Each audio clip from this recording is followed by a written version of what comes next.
Si généralement tu as peur qu'on te quitte, ou bien si tu t'attaches trop vite et lorsqu'une personne s'éloigne, tu paniques, alors ça veut dire que dans ton enfance, tu as été principalement abandonné. J'ai été impactée par ces mêmes blessures pendant 20 ans et j'ai guéri en 6 mois. Et aujourd'hui, je vais justement vous lister les 10 signes qui prouvent que tu es impacté par la blessure de l'abandon. Mais avant de continuer, qu'est-ce que ça veut dire l'abandon? Qu'est-ce que ça veut concrètement dire? Déjà, la blessure de l'abandon, c'est lorsque, enfant, tu te sens généralement seul. En fait, tu es impacté par la blessure de l'abandon si tu as eu des parents qui étaient peut-être physiquement présents et émotionnellement absents. Ou bien si tu avais des parents qui étaient à la fois physiquement absents et émotionnellement absent. Lorsque tu es impacté par la blessure de l'abandon, alors forcément, à tout prix, au quotidien,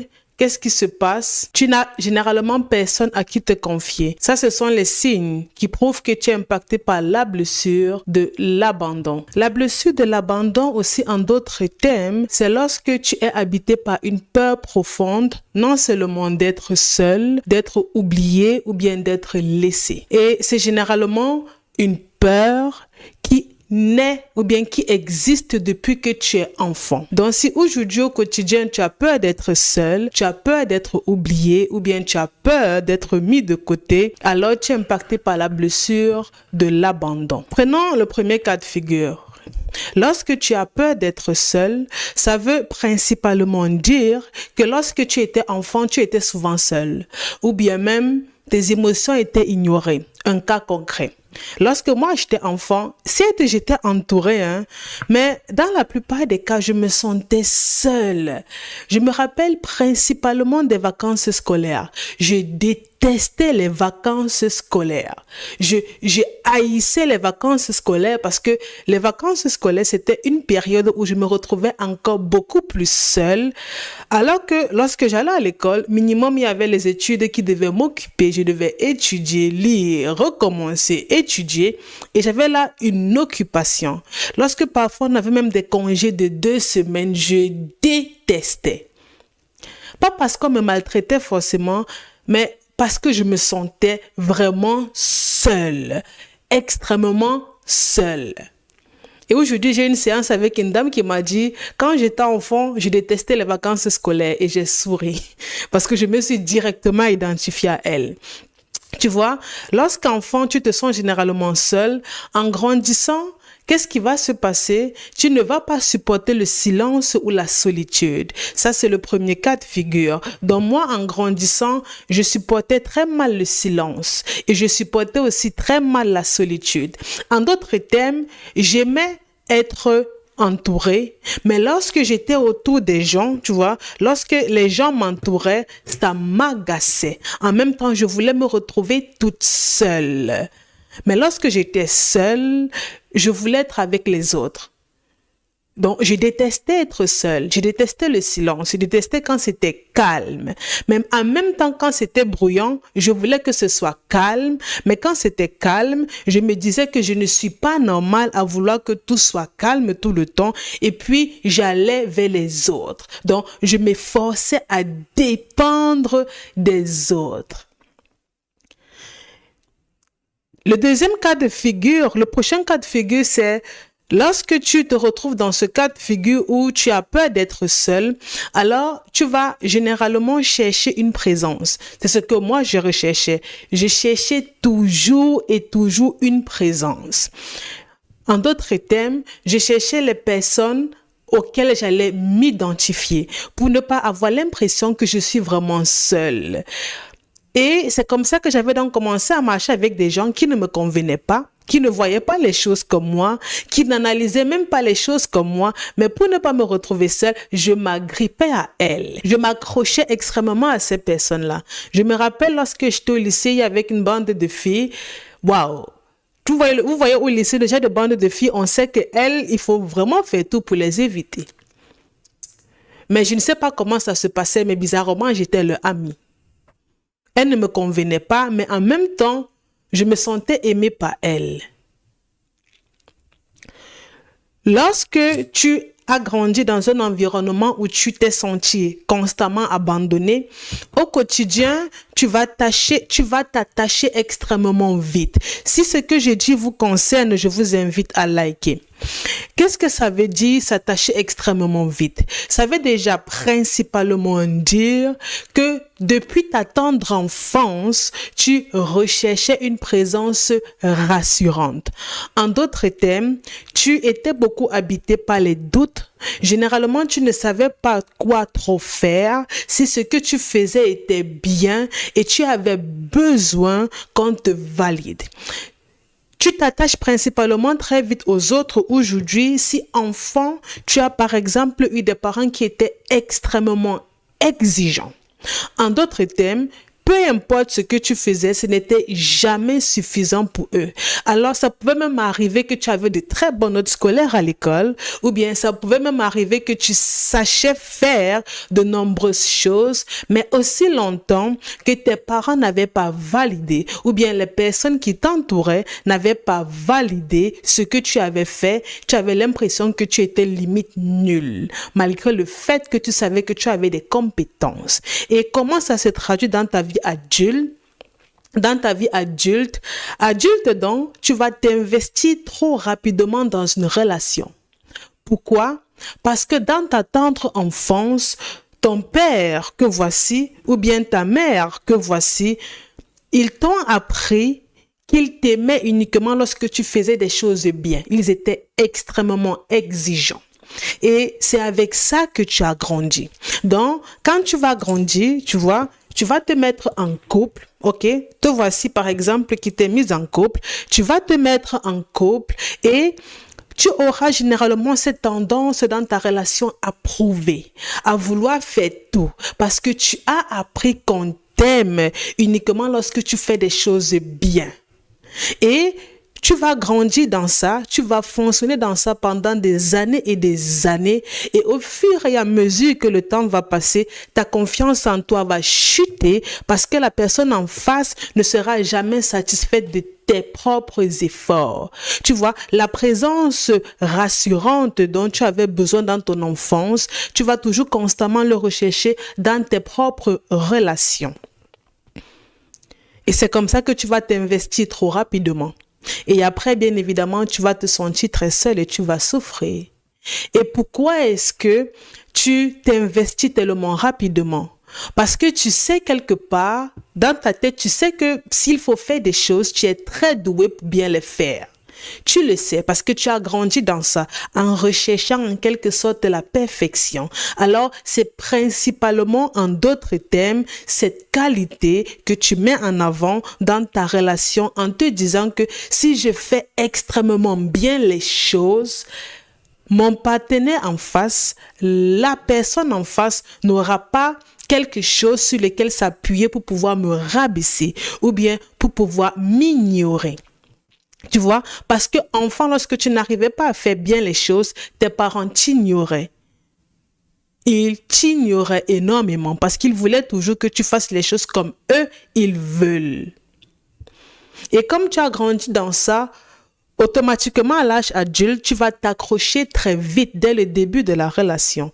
Peu importe le type de relation, tu vas t'accrocher excessivement parce que tu as grandi avec une conception comme quoi ce que je fais ne compte pas aussi longtemps que l'autre en face n'a pas validé. Par conséquent, tu vas généralement te sentir rejeté. Les personnes en face vont généralement minimiser tes efforts comme si ce que tu fais n'était rien du tout. Alors que toi, tu te donnes à limite 100%, voire même 10 000%. Et à la longue, ça crée un sentiment de frustration. C'est la raison pour laquelle aujourd'hui, tu es tellement convaincu que tu peux faire énormément de choses. En d'autres termes, les personnes qui t'entourent te disent que waouh, tu es talentueuse, tu es compétent, tu peux faire ci, tu peux faire ça. Mais toi-même, tu n'arrives pas à voir cette valeur en toi. Tu n'arrives pas à le reconnaître. Et parfois même, tu ne comprends pas pourquoi est-ce que les gens t'apprécient alors que toi-même, tu ne vois même pas un truc qu'on peut apprécier dans ta personnalité. C'est principalement parce que tu as grandi avec des parents qui ne validaient pas tes propres efforts. Et ça, c'est assez pesant. Parce que lorsque tu vas te retrouver coincé en ayant accumulé tellement de frustration, regarde, tu vas maintenant être paralysé par la peur. La peur de mal faire, la peur d'échouer ou bien la peur d'être mal vu. Et c'est comme ça que tu commences à tourner en rond. Tu veux changer de boulot, tu n'arrives pas. Sortir pour déposer tes enfants à l'école devient problématique parce que plus le temps passe, moins les autres valorisent tes efforts, plus tu te sens anéanti, plus tu te renfermes sur toi et plus tu vas mal. D'où la dépression, l'anxiété, le stress intense prolongé. Dites-moi en commentaire, est-ce que vous vous reconnaissez dans ce que je viens de mentionner? Le prochain signe qui prouve que dans ton enfance, tu as été extrêmement abandonné, en d'autres termes, tes parents n'étaient pas là émotionnellement parlant, c'est principalement parce qu'aujourd'hui, tu paniques quand la personne en face de toi prend la distance. En d'autres termes, tu peux vraiment aimer cette personne ou bien l'affectionner énormément, mais lorsque l'une de ces deux personnes à qui tu tiens réellement s'éloigne, toi, tu as l'impression que ton monde s'écroule. Un exemple banal. Tu envoies le message à une personne. Cette personne prend peut-être 10 minutes avant de répondre. Dans cet intervalle de 10 minutes, tu t'es déjà imaginé le pire. En fait, dans ce petit intervalle de 10 minutes, tu as déjà imaginé à quel point la personne est en train de faire des conneries, à quel point la personne ne t'aime pas, à quel point la personne veut mettre fin à la relation, à quel point la personne ne t'a jamais aimé, la personne t'utilise. En fait, tu es en train de dramatiser, de suranalyser, d'aller vers des horizons, des angles que la personne ne compte. En fait, tu réfléchis tellement, extrêmement. Tu prévois le pire. Et même en restant, tu commences à anticiper la réaction que tu auras quand la personne va venir te répondre 10 minutes plus tard. Donc, en d'autres termes, tout simplement parlant, ton cerveau imagine le pire. Pourquoi c'est comme ça? Pourquoi tu paniques quand quelqu'un prend de la distance avec toi? Tu paniques principalement parce que tu as grandi dans le chaos. Tu sais, je t'explique concrètement ce qu'est le chaos. Il y a plusieurs cas de figure. Je vous invite à liker si ça vous intéresse. Le chaos, quand je parle du chaos émotionnel, ok, dans un environnement chaotique. Le premier type d'environnement, c'est un environnement où il y avait des drames à tout moment. Il y avait toujours des bagarres. Peut-être c'était ton père et ta mère qui ne cessaient de bagarrer, de se disputer H24. Le deuxième cas, c'est un cas où on te maltraitait, où tu devais t'adapter aux autres, aux personnes qui t'éduquaient, à tes oncles, à tes tantes, pour pouvoir être aimé. Tu n'avais pas ton mot à dire, tu devais principalement faire ce qui devait plaire aux personnes qui t'entouraient. Sans broncher, sans te plaindre, tu n'avais pas le droit d'ailleurs. Tu sais, tu as grandi dans un environnement chaotique si on aimait peut-être plus ton frère ou ta sœur par rapport à toi. Du coup, tu as été habitué au négatif, tu as été habitué à être seul, tu as été habitué à ce que les propres membres de ta famille qui étaient censés t'aimer te mettaient toujours à l'écart. Il y a une dame aujourd'hui qui m'a dit en séance, moi enfant, je n'existais pas pour mes parents. C'est un exemple pour accompagner ce point-ci. Tu as grandi dans un environnement chaotique si principalement à chaque fois qu'il y avait une situation négative, il y avait peut-être un vol à la maison, il y avait peut-être, je ne sais pas, des problèmes, on les ramenait toujours à toi. En d'autres termes, toi tu avais toujours tort, peu importe l'issue du problème. C'était toujours à toi que revenait le tort. Et je dois aussi mentionner un autre élément que la plupart des personnes oublient. Tu as grandi aussi dans un environnement chaotique si ton père te surprotégeait ou bien si ta mère te surprotégeait. En ce sens où l'un de tes parents te surprotégeait, Tu vois, c'est toi qui recevais beaucoup plus l'amour par rapport à tes autres frères et sœurs. Et lorsque tes parents n'étaient pas là, c'est exactement à ce moment donné que tes frères et sœurs te faisaient subir des choses très chaotiques. C'est exactement lorsque ton père ou ta mère n'était pas là que tes frères et sœurs te maltraitaient. Et tu ne pouvais pas le dire à ton père ou à ta mère parce que ça devait causer des problèmes.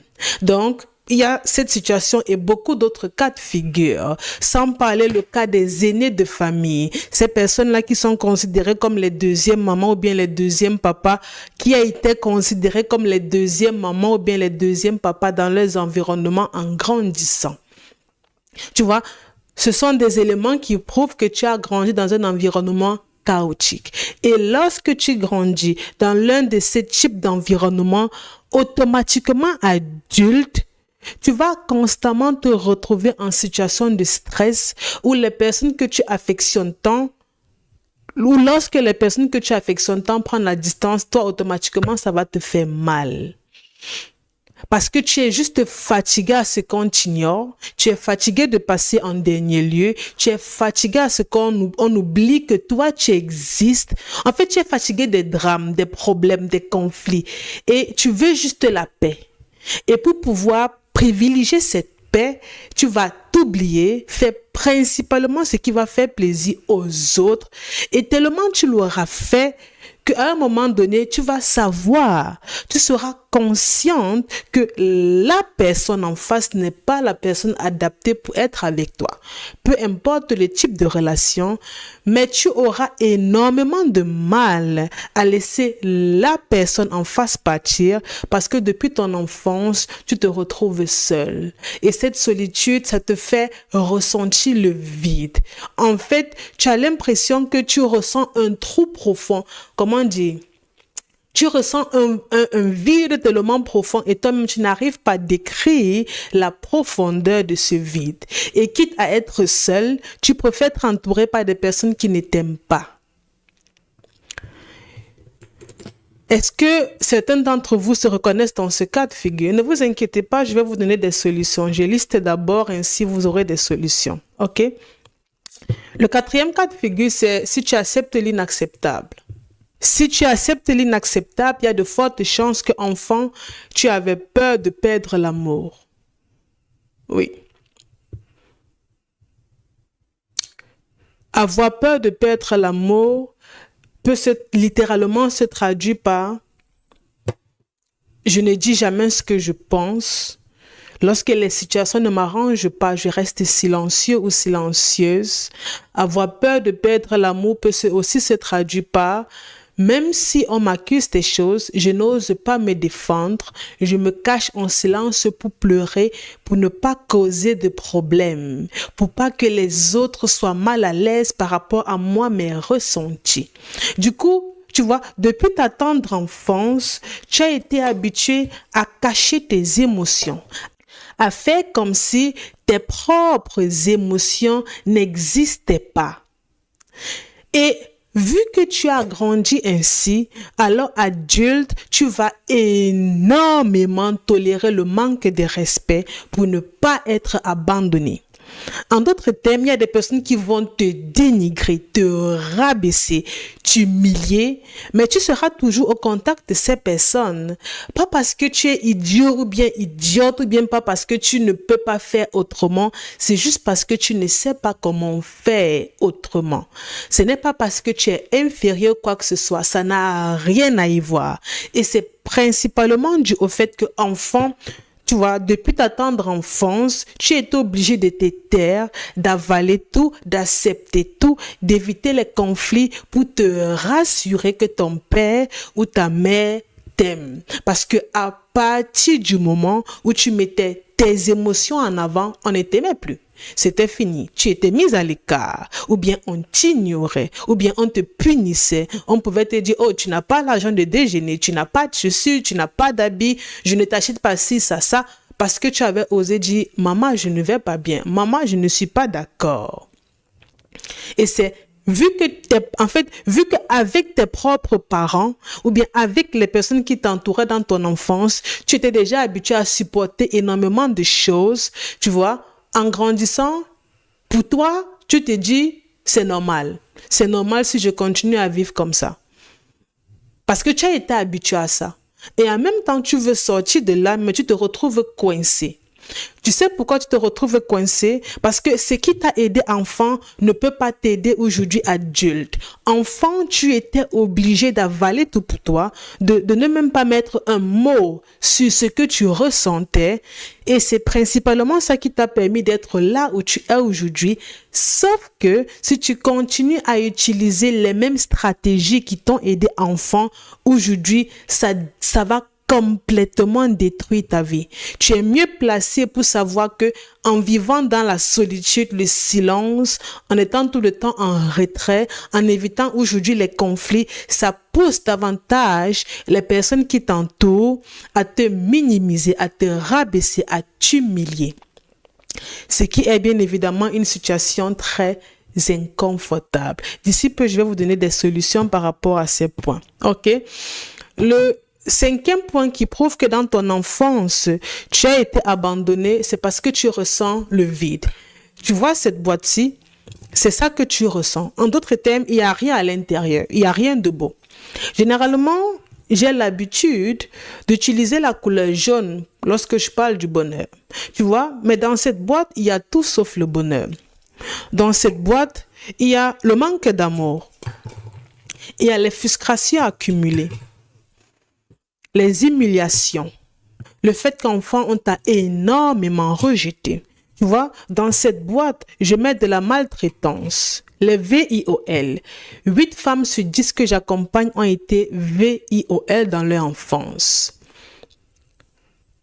On t'accusait pour des choses que tu n'avais pas faites. Dans ce bol, je mets les injustices non exprimées. Les colères enfouies, le fait que tu t'abandonnes pour les autres, tu vois, le fait que tu te sabotes parce qu'on t'a peut-être dit que tu n'allais jamais réussir, ou bien tes parents t'ont dit que de toutes les façons tu ne seras jamais rien, tu vois. Dans ce bol, je mets que de l'eau de frustration, je ne mets que des bâtonnets de frustration. Et c'est exactement ça qui fait en sorte que tu ressentes le vide. Pour que tu ne puisses pas ressentir le vide, il faut au minimum qu'il y ait des barres de bonheur dans ton bol. Mais ces barres de bonheur sont presque inexistantes. Tu vois, peut-être de ces 10 barres de frustration environ que j'ai mis dans ce bol, il y a peut-être uniquement une seule barre de bonheur. Juste une seule. C'est pour ça que malgré tous tes efforts, tu as l'impression que tu n'avances pas. Parce que toutes les autres barres de frustration sont assez dominantes. Et c'est exactement la raison pour laquelle aujourd'hui, adulte, tu as l'impression que tu es vide. En fait, tu as l'impression que tu es là physiquement, mais comme si ton âme t'avait quitté. Tu as l'impression que au quotidien, tu es en train de t'observer vivre une vie qui ne t'appartient pas. Tu as l'impression que on t'a mis dans le corps d'une autre personne qui ne te convient pas du tout. C'est exactement ça qu'on appelle le vide. Ce vide, si je l'ai ressenti pendant de très longues années. J'ai souffert de ces blessures pendant 20 ans. 20. Ça fait 10 plus 10, 20. C'était beaucoup. C'était dur. C'était dur pour moi.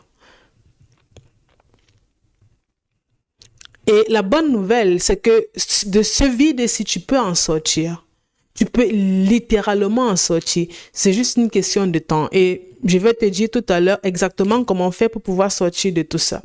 OK?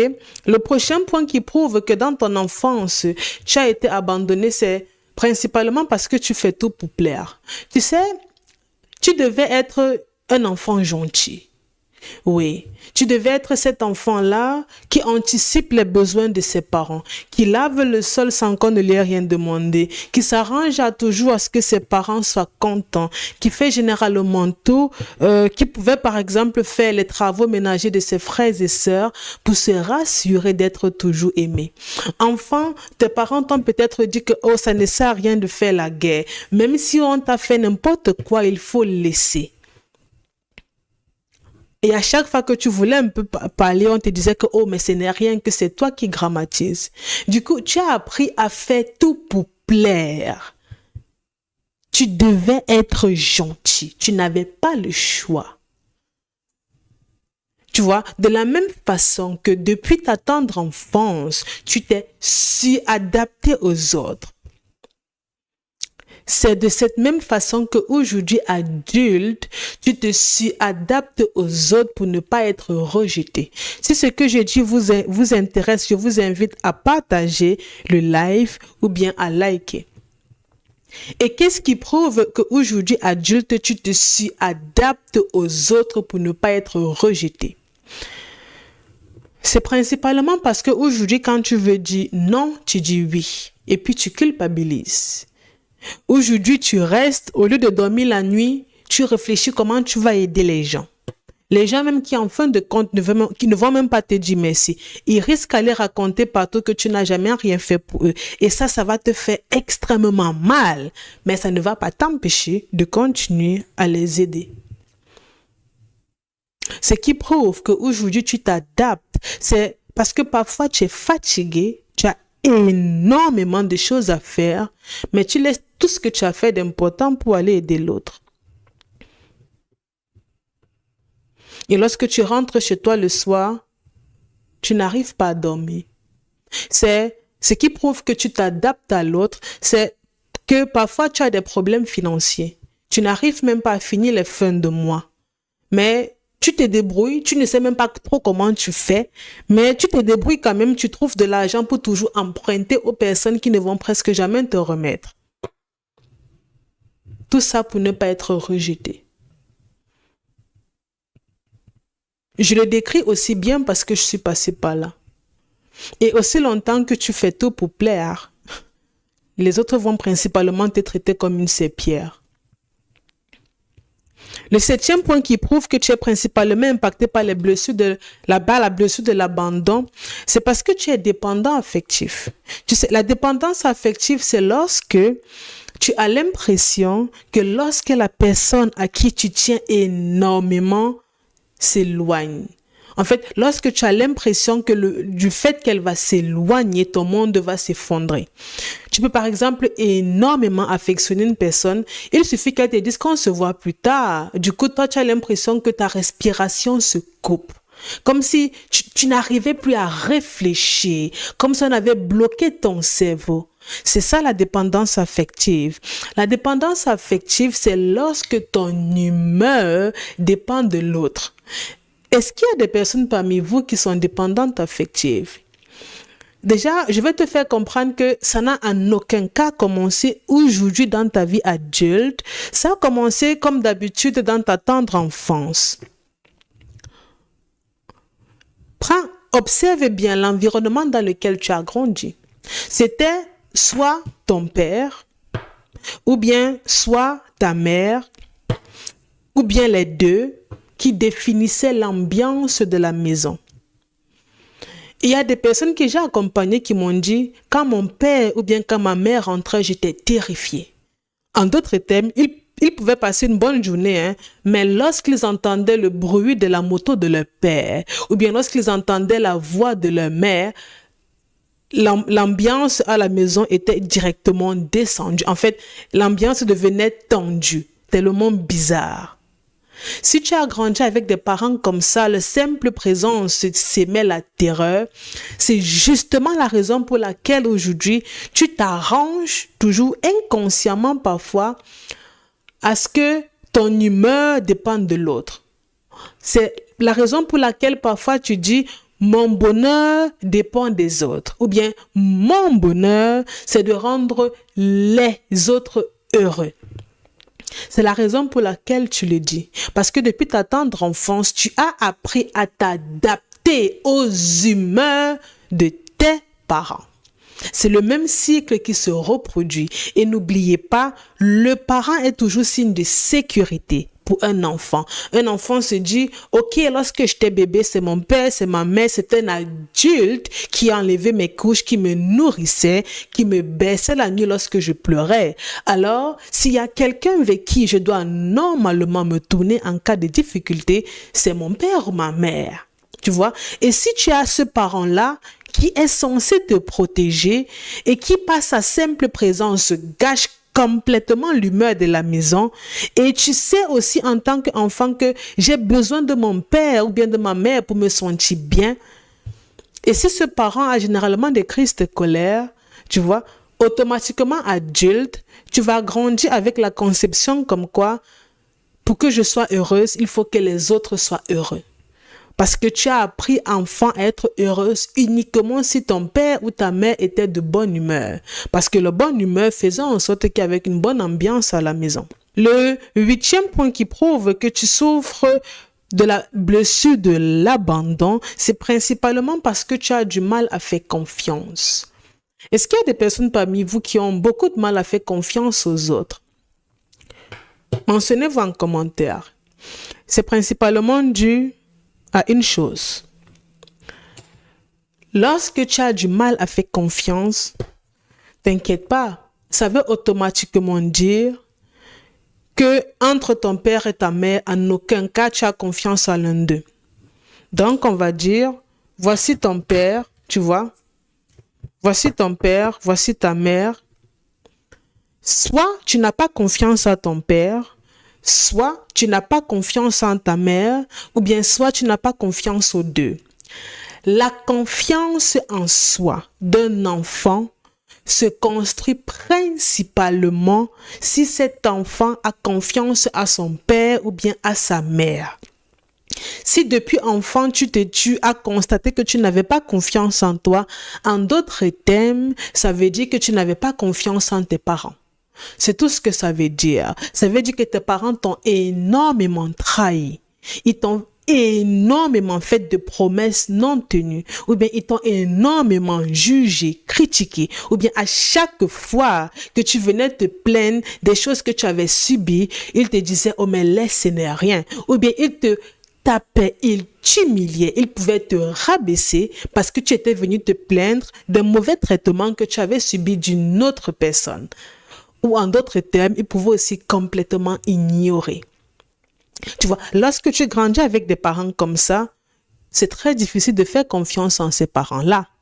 Et lorsque tu as des difficultés à faire confiance en un parent, toi, en grandissant, tu auras de grosses difficultés à te faire confiance en toi. Parce que depuis enfant, tu t'es forgé comme quoi mon avenir sera trop dur. Ce monde sera trop cruel. Les gens seront trop mauvais par rapport à l'exemple, au modèle parental, au type de modèle parental que toi, tu as eu.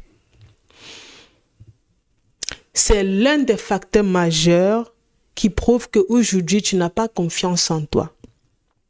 Et généralement, lorsqu'une personne n'a pas confiance en elle, elle aura énormément de mal à faire confiance aux autres.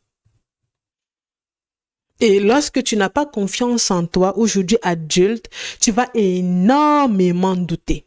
Pour pouvoir t'habiller, tu vas appeler ton oncle, ta soeur, ta cousine pour demander est-ce que mon vêtement il est bien? Pour pouvoir prendre une simple décision, choisis ta couleur préférée. Tu vas d'abord vouloir checker la couleur préférée des autres. Et lorsque tu n'as pas confiance en toi, t'inquiète pas, tes relations aussi, dans la plupart des cas, seront assez catastrophiques parce que tu auras aussi du mal à faire confiance aux autres.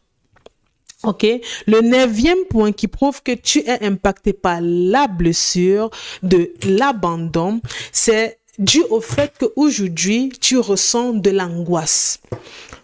L'angoisse, je peux le définir comme un stress. Je peux aussi le définir en d'autres termes, un peu comme de l'anxiété. Cette angoisse, je peux le définir aussi par de l'insomnie. Je peux aussi définir cette angoisse par la sensation que tu as généralement d'être en danger alors qu'il n'y a aucun danger. La sensation il y a quelque chose de dangereux qui va se produire, comme s'il y a un mal qui devait se produire. La sensation comme si des gens vont te faire du mal. Par conséquent, tu es toujours en hyper-vigilance. Tu te rassures toujours que tout va bien en te focalisant sur les plus petits détails possibles. On peut définir l'angoisse par tous ces différents éléments-ci. Tu sais pourquoi tu es impacté par ceci? Parce qu'enfant, tu avais du mal à connaître quand ton père devait être heureux, ou bien quand ta mère était de bonne humeur. Tes parents étaient imprévisibles en d'autres termes. Et lorsqu'un enfant, donc comme tu as probablement grandi avec un parent imprévisible, alors tu étais tout le temps obligé d'anticiper, d'analyser les moindres détails, parce que parfois tu ne pouvais avoir rien fait du tout et tu pouvais recevoir une gifle. Ou bien parfois tu pouvais être là en train d'étudier et tu vois ton parent, il prend ton cahier, il lance au sol. Tes parents avaient des réactions dont tu ne t'y attendais pas du tout. Et tu sais quoi? Ce n'est en aucun cas de ta faute si tes parents avaient tous ces blessures, si tes parents ne savaient pas gérer leurs propres émotions. Et tu ressens aussi de l'angoisse parce que depuis enfant, tu ne t'es presque jamais senti aimé. C'est la raison pour laquelle aujourd'hui, tu as soit peur de perdre ou bien peur d'être laissé. Quand tu t'imagines qu'on va te laisser, qu'est-ce qui se passe? La nuit, tu ne dors pas. Tu commences à anticiper, à réfléchir à comment tu vas faire pour te remettre avec la personne, même si tu sais que la personne ne veut pas ton bien. Lorsque tu as peur de perdre, qu'est-ce que tu fais? Tu mets principalement en avant la gentillesse excessive pour te rassurer que les autres ne vont pas te laisser toi.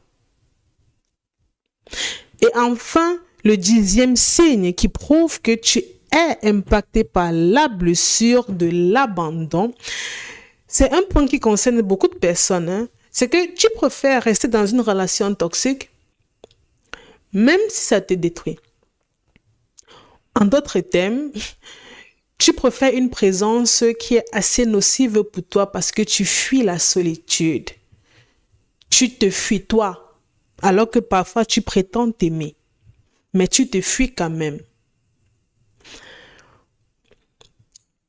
Tu restes dans des relations toxiques dans la plupart des cas parce que l'enfant fait généralement tout pour ressembler à son père ou à sa mère. Beaucoup d'entre vous disent parfois, par rapport à tous les accompagnements que j'ai eus, que j'ai tout fait pour ne pas ressembler à mon père ou à ma mère. J'ai vraiment tout fait pour ne pas transmettre leur toxicité-là à mes enfants.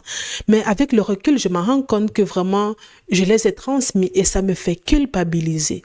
Ça me fait, je suis mal. Je ne vais pas bien en pensant juste à cela.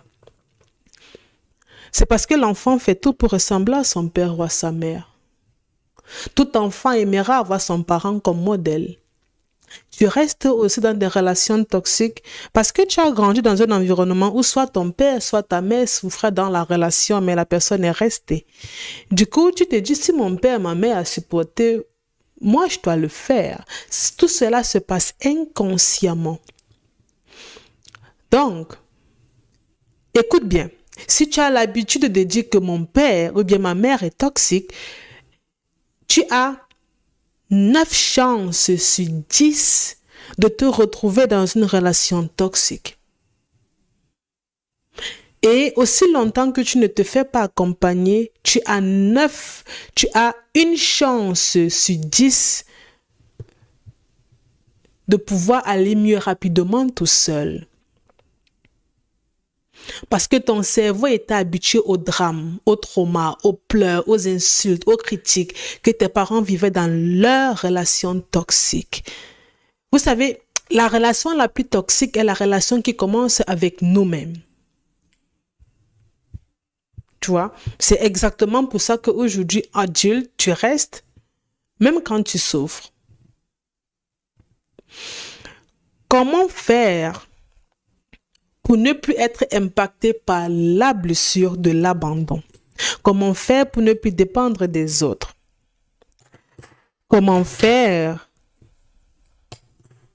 pour ne plus s'oublier pour les autres? La première des choses à faire,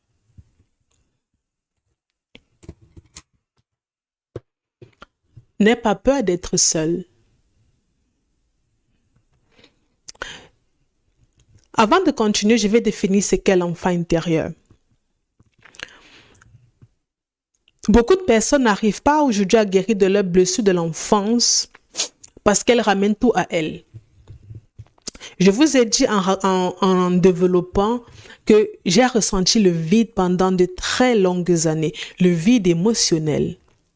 Et lorsque moi, je voulais guérir de mes blessures de l'enfance, je me focalisais sur moi. Je me disais, ah mais Gwen, tu dois guérir, tu dois faire ci, tu dois faire ça. Et je commençais à pratiquer la gratitude, à prononcer les phrases positives, les affirmations positives. Je faisais du sport. Parfois, je mangeais moins, je faisais des régimes en me disant que ça va m'aider, mais ça ne m'avait jamais aidé. Je n'avais jamais guéri en essayant toute seule parce que je me focalisais sur moi.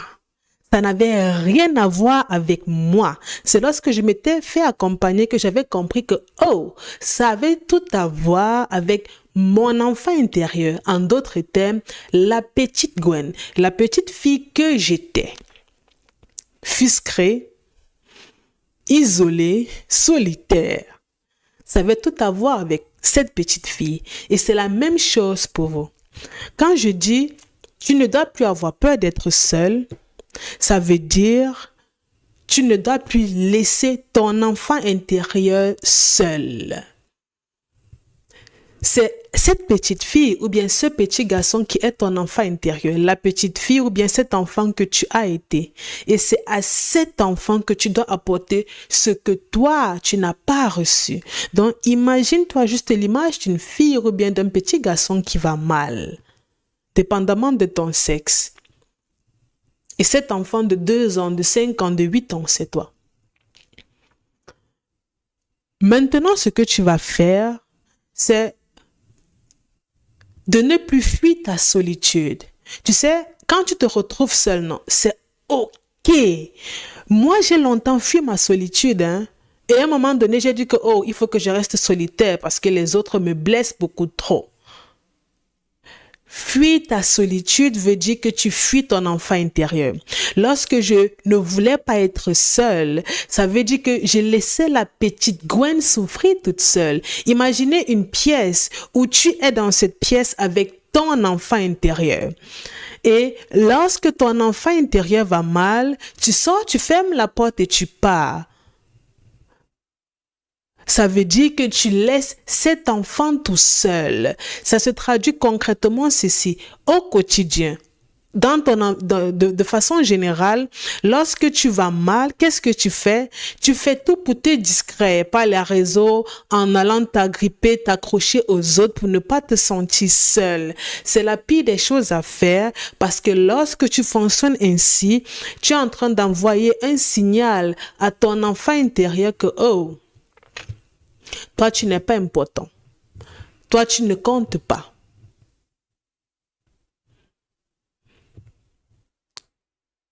De façon simple, lorsque tu te sens seul au quotidien, pose une main sur ton cœur.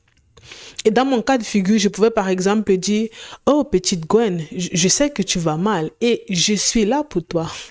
Je n'ai plus besoin de te fuir parce que c'est à moi de te protéger.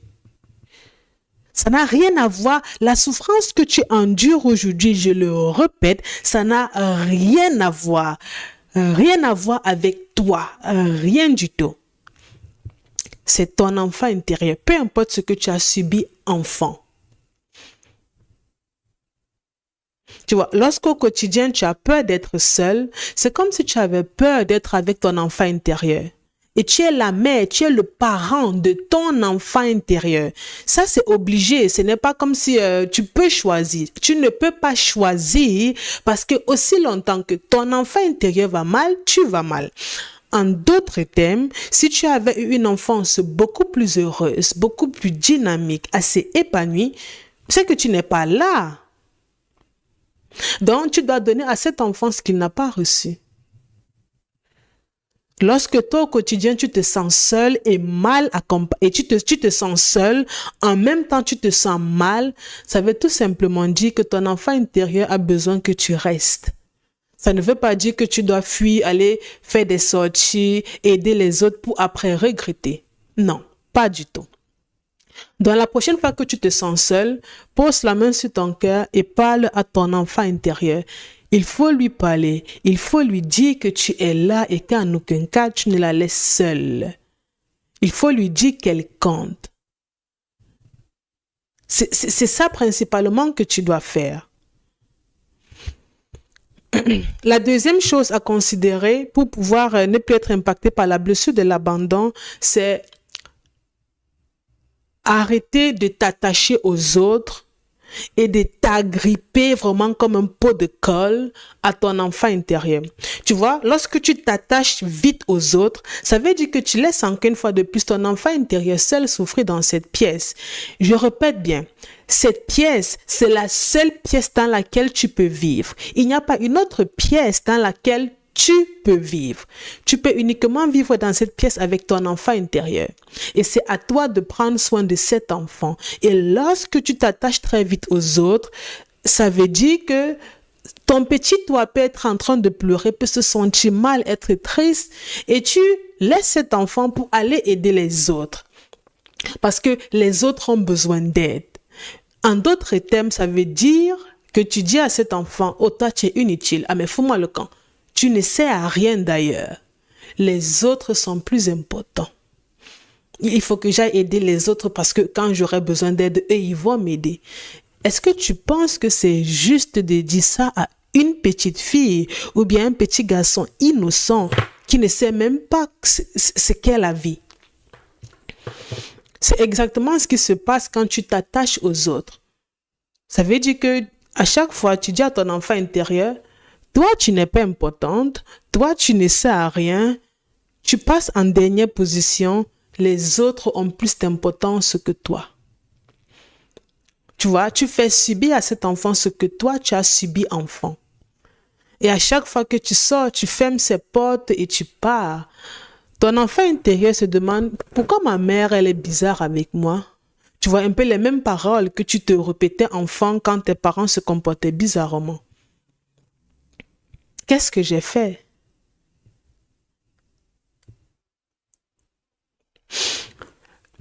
Le troisième point pour pouvoir sortir, pour pouvoir guérir de la blessure de l'abandon, c'est ce point-ci va énormément vous étonner.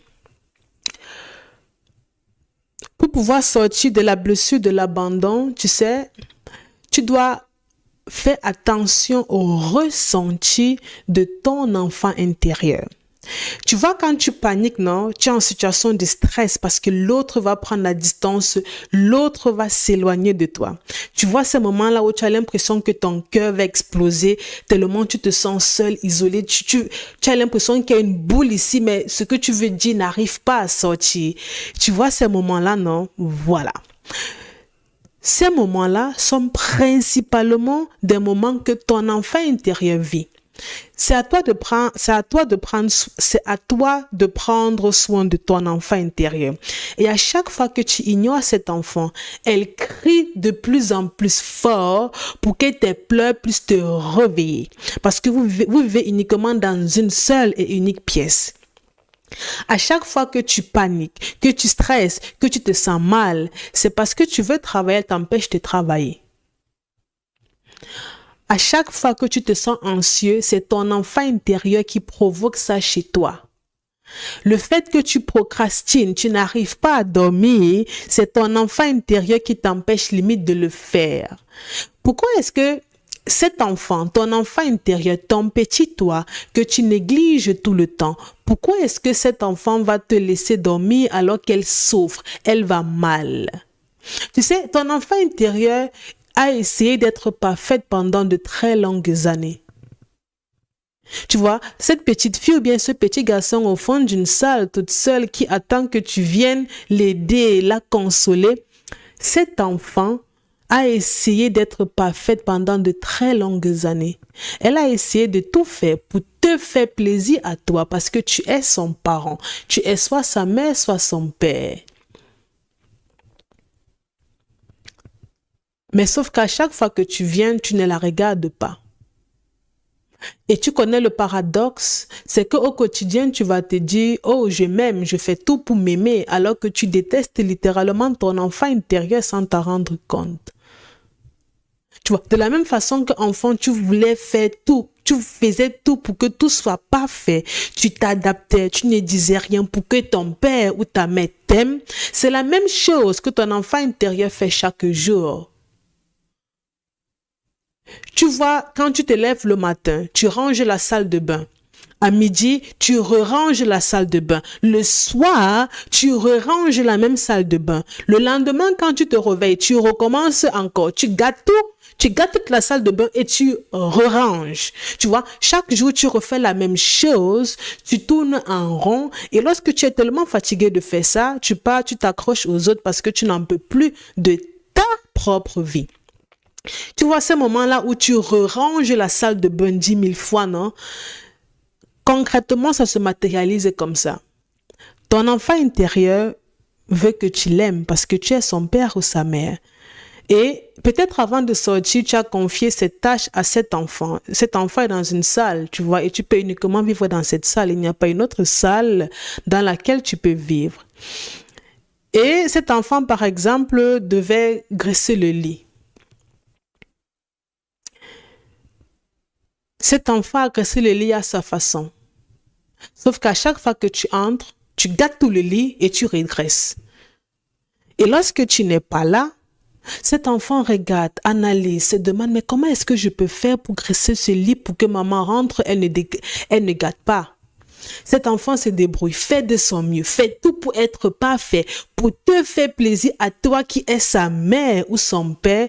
Mais à chaque fois que tu entres dans cette salle, tu gâtes tout le lit, tu déshabilles tous les têtes d'oreiller, tu enlèves toutes les housses, tout, tu réhabilles et tu régresses le lit. Chaque jour, tu fais pareil. Tu vois, c'est exactement cette sensation de tourner en rond. Et à chaque fois, cette petite fille se demande, mais pourquoi maman gâte toujours le lit alors que je fais de mon mieux pour que le lit soit bien rangé? C'est exactement pour ça qu'au quotidien, tu tournes en rond. Parce qu'à chaque fois que tu entres dans cette pièce, tu refais des choses que ton enfant intérieur a déjà fait. C'est pour ça que chaque jour, tu as toujours la même idée de projet qui n'avance jamais et qui est toujours sur place. C'est aussi pour ça que chaque jour, tu as l'impression que la même journée se répète H24. En fait, 365 jours sur 365 sans qu'un jour ne soit différent de l'autre. C'est pour la même raison. Et aussi longtemps, écoute bien, aussi longtemps que tu ne vas pas écouter ton enfant intérieur, tu seras toujours dépendant des autres. Et tu ne pourras pas guérir de la blessure de l'abandon. Parce que aussi longtemps que tu dépends des autres, alors tu négliges ton enfant intérieur. Par conséquent, tu laisses cet enfant souffrir. Et aussi longtemps que cet enfant souffre, en d'autres termes, vu que cet enfant souffre, ça veut dire que cet enfant est en train de pleurer. Cet enfant pleure chaque jour. Et comme cet enfant pleure, et comme tu ne peux que vivre dans cette pièce, il n'y a pas une autre pièce. C'est comme si tu te couches sur le lit, on a mis le volume à 100, on a mis le volume de la musique à 200. Tu vois, tu veux bien dormir, mais tu n'arrives pas. Et tellement tu seras fatigué dans toi, ta vie, d'essayer que la seule chose qui va te rester, ce sera d'aller donner aux autres, d'aller faire les choses pour les autres, une façon à toi de te dire que, oh, je ne suis pas quand même bête, minimum je peux aider les autres, minimum je suis importante. Écoute bien, la seule personne qui décide si tu es importante ou pas, c'est ton enfant intérieur. C'est la seule personne qui décide. Ce n'est pas toi, ce n'est pas les autres. La seule personne qui décide si tu es une bonne personne, c'est ton enfant intérieur. La seule personne qui décide si tu es un bon parent, c'est ton enfant intérieur. Ce n'est pas les autres, ce n'est pas toi. Donc, si tu veux arrêter de dépendre des autres, de t'oublier pour les autres, de faire des choses pour les autres, tu dois apprendre à dire oui à ton enfant intérieur et à dire non aux autres. Un exemple banal, quelqu'un te contacte et te dit « Oh, j'ai besoin de ton aide ». Lorsque tu n'as pas envie de le faire, ça veut dire que ton enfant intérieur veut que tu restes avec lui. Par conséquent, comme ton enfant intérieur ne veut pas, alors qu'est-ce que tu vas faire? Tu dis à cette personne, oh, tu sais, pour le moment, je suis occupée. Hein. Je peux t'aider le mois prochain, le dimanche prochain ou bien dans un mois. Dans ce cas de figure, tu as dit oui à ton enfant intérieur et non aux autres. Tu vois, à chaque fois que tu ressens une gêne, lorsque quelqu'un te demande un service, ça veut tout simplement dire que tu ne dois pas le faire. Ça veut dire que tu n'as pas envie de le faire. Et à chaque fois que tu n'as pas envie de le faire, c'est ton enfant intérieur qui te réclame toi. Ton enfant intérieur, c'est un peu comme ton ange gardien. Ce n'est en aucun cas ton ego. Ton enfant intérieur, c'est la voix qui te protège. Ton enfant intérieur est comparable à ton intuition. C'est cette voix-là qui est censée toujours te protéger. Et aussi longtemps que tu négliges cette voix, tu le payeras toujours cash. Très cash même. Je vais dire, tu es mieux placé pour savoir. Un autre exemple concret sur comment tu peux commencer à faire au quotidien. Lorsque, au quotidien, tu te sens vide intérieurement, n'essaye pas d'éviter ce vide. Non. N'essaye pas de le faire. Tu vois, lorsque tu ressens une tristesse profonde, tu n'arrives même pas à définir à quelle profondeur cette tristesse te fait mal. N'essaye pas d'éviter cette émotion. Lorsque tu veux éviter cette émotion, c'est comme si tu es en train de dire à ton enfant intérieur que on t'a VIOL, pleure. Mon problème, c'est lequel? En fait, c'est comme si tu disais à cet enfant, tes émotions ne comptent pas. Peu importe ce qu'on t'a fait, tu pleures en silence et tu me laisses travailler. Tu pleures en silence et tu me laisses scroller sur TikTok. En fait, c'est le message que cet enfant reçoit lorsque toi, tu veux fuir tes émotions. Fuir tes propres émotions veut dire que tu n'es pas en train de valider la souffrance de ton enfant intérieur. Et pour aller bien, tu dois valider sa souffrance. Donc, au quotidien, lorsque tu te sens vide, évite d'avoir le premier réflexe comme quand tu dois prendre ton téléphone. Ou bien évite de te discret pour que ces pensées-là sortent de ta tête. Non, c'est la pire des choses à faire. À la place, tu te parles à toi-même. Tu te parles à ton enfant intérieur. Généralement, ce que je recommande, tu peux prendre un stylo, Tu vois, oh, il est tombé. Tu peux prendre par exemple ce crayon et avec la main droite, c'est toi adulte qui écrit à ton petit toi. Peut-être, chère petite Gwen, je t'ai longtemps négligée parce que je ne savais pas que j'étais ta mère. C'est moi adulte qui l'écris. C'est un exemple. Maintenant, avec la main gauche, donc avec la main moins dominante, la main que tu utilises le moins au quotidien, tu écris « Chère maman », c'est ton enfant intérieur. Wow. C'est ton enfant intérieur qui écrit dans ce cas de figure. Avec la main moins dominante, c'est très important. Pourquoi? Parce que la main que tu utilises le moins réveille tes émotions. OK? Donc, tu vas écrire « Chère maman », j'attends uniquement que tu m'aimes. Ou bien, j'ai toujours été parfaite pour que tu m'aimes. Mais je ne me sens pas aimée. Et puis tu signes à la fin, petite Gwen. C'est un dialogue que tu vas faire comme ça au fur et à mesure. Le but, c'est de laisser cet enfant s'exprimer. Parce que quand tu ressens le vide, tu fais tout pour fuir cette émotion.